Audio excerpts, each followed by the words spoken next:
हरे Krishna. ISKCON मंदिर महसाना की official YouTube channel में आप सभी भक्तों का स्वागत है।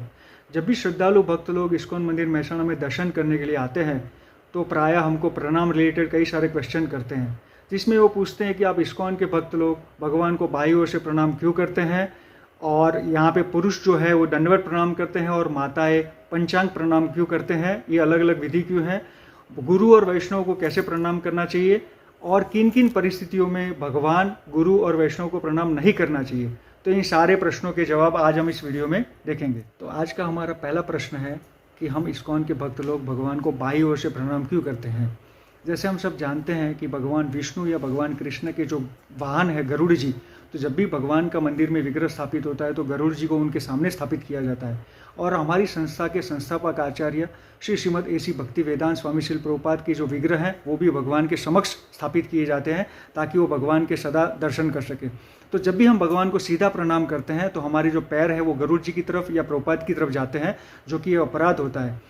और एक रीज़न है कि हमारे सनातन धर्म में जब भी भगवान कृष्ण या भगवान विष्णु जब दर्शन देते हैं तो संसार भर के देवी देवता उनके दर्शन करने के लिए सामने की तरफ आके खड़े हो जाते हैं। तो जब भी हम भगवान को सीधे प्रणाम करेंगे तो हमारे जो पैर हैं वो देवी देवताओं की तरफ जाते हैं, जो भी एक अपराध बनता है। और बाई ओर प्रणाम करने का और एक रीज़न है कि हमारा जो हृदय है वो बाई ओर होता है। जब भी हम भगवान को बाई ओर से प्रणाम करते हैं, हम भगवान को ये जताते हैं कि भगवान, मैं आपको हृदय से प्रणाम करता हूँ और मैं ये चाहता हूँ कि आप शीघ्र अतिशीघ्र मेरे हृदय में आके वास करिए। तो यही कारण है कि हम भगवान को बाई ओर से प्रणाम करते हैं। तो आज का हमारा दूसरा प्रश्न है कि मंदिर में भक्त लोग अष्टांग या दंडवत प्रणाम क्यों करते हैं और माताएं पंचकोणी या पंचांग प्रणाम क्यों करते हैं।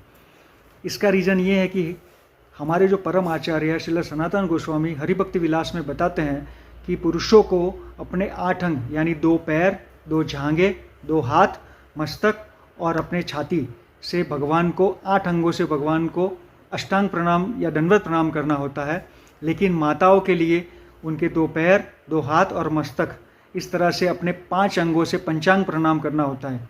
हमारे सनातन धर्म में बताते हैं कि जब भी जीवात्मा इस भौतिक संसार में आता है तो सबसे पहले वो माता के उदर में स्थान प्राप्त करता है और जन्म होने के बाद माता के वक्षस्थल से वो दूध का पान करता है।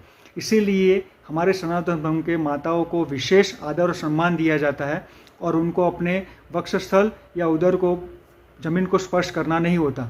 इसलिए माताएं प्रायः पंचांग प्रणाम करती हैं और भक्त लोग अष्टांग या दंडवत प्रणाम करते हैं। हमारा आज का तीसरा प्रश्न है कि गुरु और वैष्णवों को कैसे प्रणाम किया जाए।